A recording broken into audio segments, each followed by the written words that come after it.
Pergunta: qual é o sentido da vida? Qual é o sentido da vida? Como posso encontrar propósito, realização e satisfação na vida?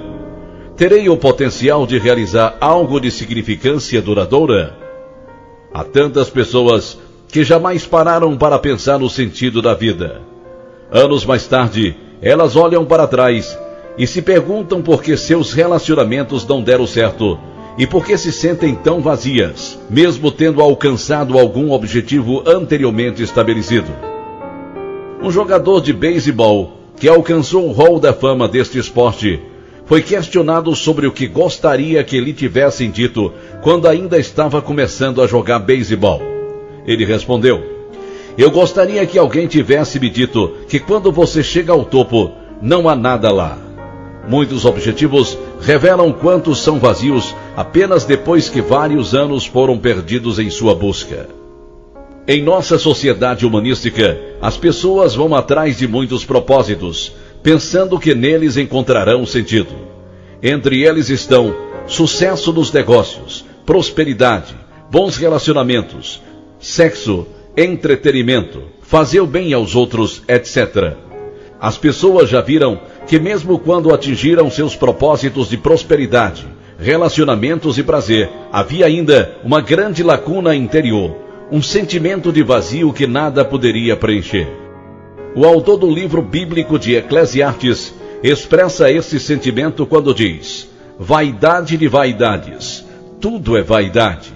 Este autor tinha prosperidade além da medida, sabedoria maior do que qualquer homem do seu tempo ou do nosso, mulheres a centenas, palácios e jardins que eram a inveja dos outros reinos, a melhor comida e o melhor vinho e toda a forma possível de diversão.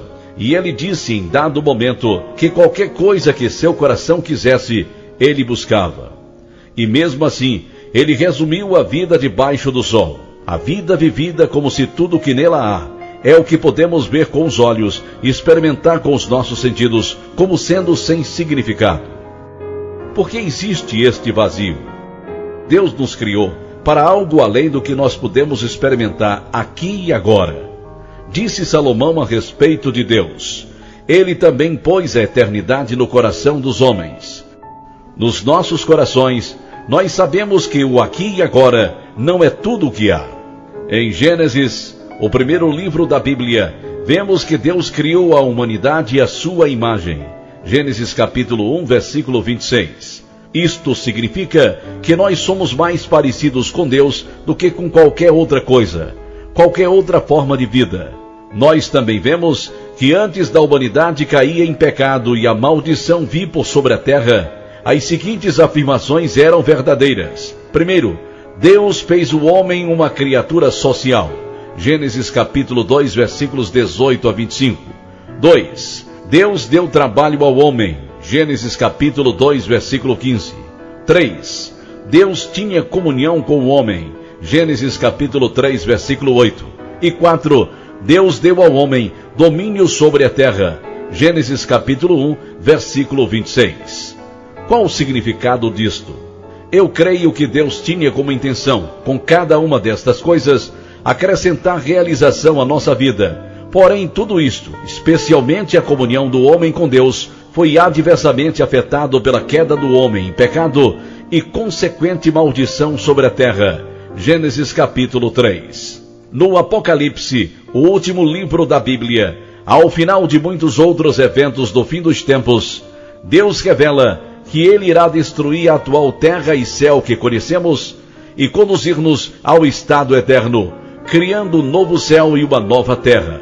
Neste tempo, Ele irá restaurar a comunhão total com a humanidade redimida. Alguns da humanidade terão sido julgados indignos e jogados ao lago do fogo. Apocalipse capítulo 20, versículos 11 a 15. E a maldição do pecado será eliminada. Não haverá mais pecado, tristeza, doença, morte, dor, etc. Apocalipse capítulo 21, versículo 4. E aqueles que creem herdarão todas as coisas.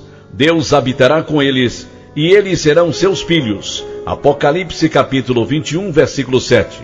Portanto, chegamos ao ponto inicial de que Deus nos criou para termos comunhão com Ele. O homem pecou, quebrando tal comunhão. Deus restaura esta comunhão completamente no estado eterno com aqueles julgados dignos por Ele. Agora, passar a vida inteira alcançando qualquer coisa e todas as coisas apenas para morrer separado de Deus pela eternidade seria mais do que fútil. Mas Deus providenciou uma maneira não apenas de tornar possível a eterna alegria espiritual, Lucas 23:43, mas também para vivermos esta vida com satisfação e sentido. Então, como esta eterna alegria espiritual e o céu na terra são obtidos?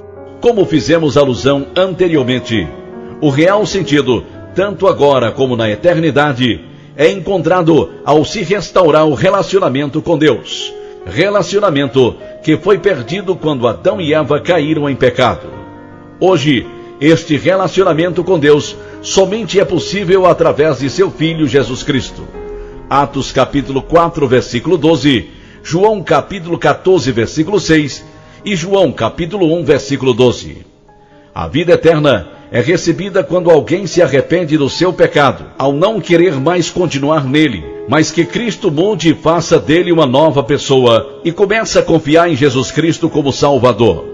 Porém, o real sentido da vida não é encontrado meramente em descobrir Jesus como Salvador, apesar do quão maravilhoso ser.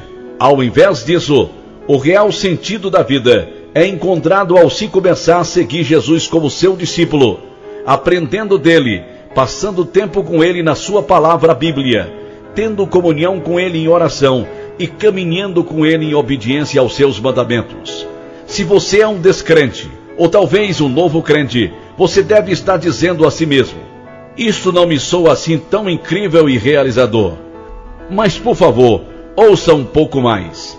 Jesus fez as seguintes declarações: vinde a mim todos que estáis cansados e oprimidos, e eu vos aliviarei. Tomai sobre vós o meu jugo, e aprendei de mim, que sou manso e humilde de coração, e encontrareis descanso para as vossas almas, porque o meu jugo é suave e o meu fardo é leve. Mateus capítulo 11, 28 a 30. Eu vim para que tenham vida e a tenham com abundância. João capítulo 10, versículo 10. Então disse Jesus a seus discípulos: se alguém quiser vir após mim, renuncie-se a si mesmo, tome sobre si a sua cruz e siga-me. Porque aquele que quiser salvar sua vida, perdê-la-á, e quem perder a sua vida por amor de mim, achá-la-á. Mateus capítulo 16, versículos 24 e 25. E nos Salmos encontramos o seguinte: deleita-te também no Senhor, e te concederá os desejos do teu coração. Salmo 37, versículo 4. O que todos estes versículos estão dizendo é que nós temos uma escolha. Nós podemos continuar buscando guiar nossas próprias vidas, como resultado de vivermos uma vida vazia, ou podemos escolher seguir a Deus, buscando sua vontade para as nossas vidas com todo o nosso coração, o que resultará em uma vida vivida por completo, tendo os desejos do nosso coração atendidos e encontrando contentamento e satisfação.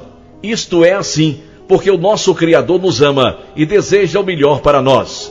Não necessariamente a vida mais fácil, mas a com mais satisfação. Para finalizar, eu gostaria de compartilhar uma analogia emprestada por um amigo pastor. Se você é um fã de esportes e decide ir a um jogo profissional, você pode poupar algum dinheiro e pagar um lugar bem baratinho, longe da ação, nas posições mais altas do estádio. Ou você pode gastar bem mais e ficar bem perto e aproveitar com mais vivacidade a ação. É assim na vida cristã. Assistir à obra de Deus em primeira mão é para o discípulo de Cristo que o é de todo o coração, aquele que parou de ir atrás de suas próprias vontades, a fim de seguir os propósitos de Deus em sua vida. Eles pagaram o preço, rendição completa a Cristo e a sua vontade. Eles estão vivendo a vida ao máximo, e eles podem encarar a si próprios, seus amigos e seu Criador sem remorsos. Você já pagou o preço? Sente vontade? Se a resposta é sim, você nunca mais sentirá fome de sentido e propósito. Esta foi uma apresentação do Ministério Got Questions Português. O Ministério Got Questions busca glorificar o Senhor Jesus, fornecendo respostas bíblicas às perguntas de hoje através da internet. Visite-nos online www.gotquestions.org/português.